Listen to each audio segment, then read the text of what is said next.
Hey, what's up everybody? I am Dan Thompson and this is What's Up in Tech Business Edition. So we are here today to talk about a new version of the CryptoLocker virus. You guys will remember that from a couple of months ago. Essentially what it does is took over your machine and took your files ransom. You had to pay these criminals approximately $200, in some cases up to $3,000 to get all your files back. And there's a new version of that out, and so we want to talk about that just to educate you guys a little bit. And so this new version is called PrisonLocker. By the way, this is Sherrill. He is our CTO here at Claris Networks, so just so you know who you're talking to. So anyway, PrisonLocker, let's chat.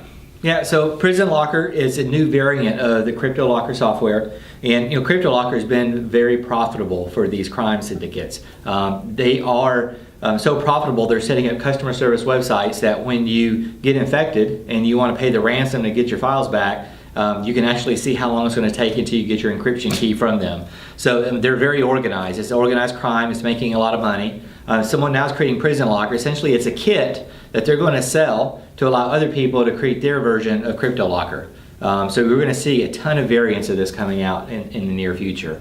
If you don't have your files backed up, or even if you are backing them up, let's say to a cloud service, something like a Carbonite or something that's a hot backup, well, as soon as your file's encrypted, your backup's encrypted as well. So unless you have an archive of your backups multiple days, there's really no way to get around the encryption that they're deploying. The only way is to restore from your backup, which is going to cost time and money and effort, or pay the ransomware, which again is going to take time to decrypt all the files that it has encrypted on your network. And the big key with the backups that we're talking about here is these backups need to be somewhere else. As Aaron was just mentioning, if your backup files are on the same system, well, when that system gets infected, well, those backups are now infected, so they're essentially locked up to where you can't get them. So these would need to be on a separate drive somewhere that you don't have plugged in all the time.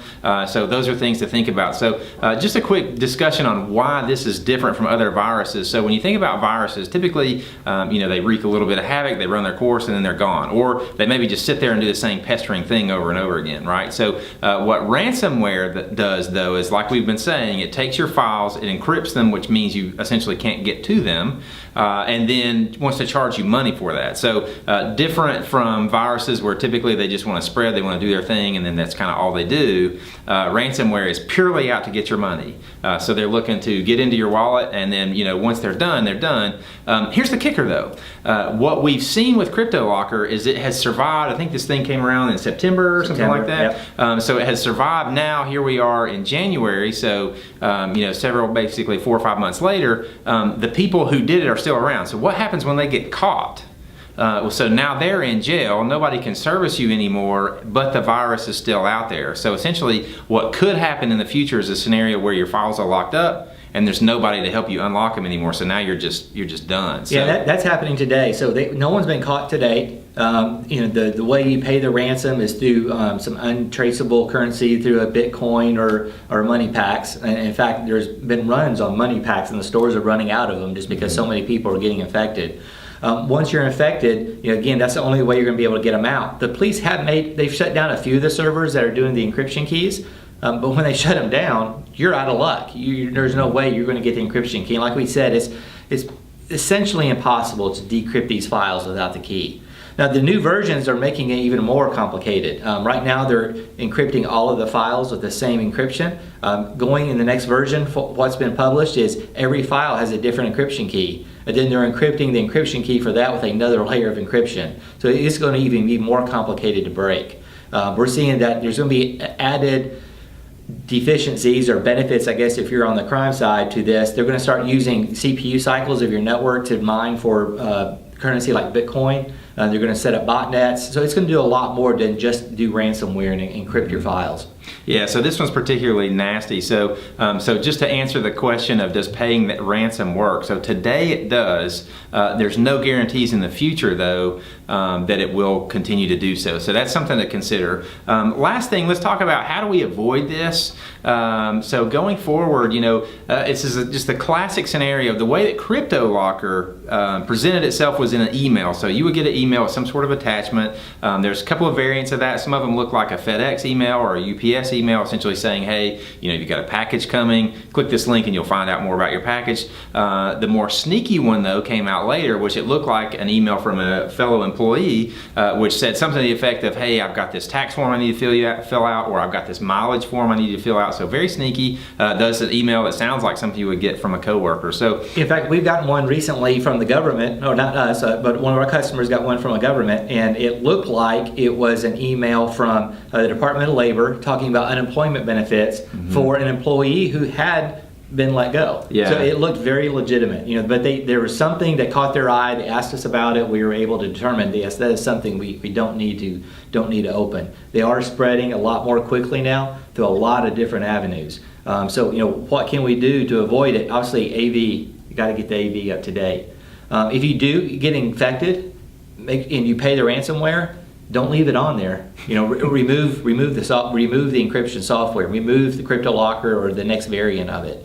Also, if you find out you are infected, disconnect your computer from the network immediately. The CryptoLocker splash screen that comes up on your computer will say, do not do that. They're going to continue encrypting more files on your network and on your servers and on your PC. So disconnect immediately to minimize the effects. And with this new PrisonLocker, there's some suggestion that they're going to be attacking P2P networks as well. So how this will play out is, if you're downloading files illegally, what they'll do is they'll disguise this virus as some popular download. So say maybe the most popular song right now, or maybe the most popular video game, or Photoshop, or whatever it is that people are pirating these days. They will disguise this software as that. You'll download it, click it thinking you're getting Photoshop or whatever. It launches and of course encrypts your files, and now you're done. So just another reason not to be using P2P networks for downloading software illegally. These are all things to think about how to avoid it. Again, emails, always be skeptical, especially when it's an attachment, especially when it's something you're not expecting.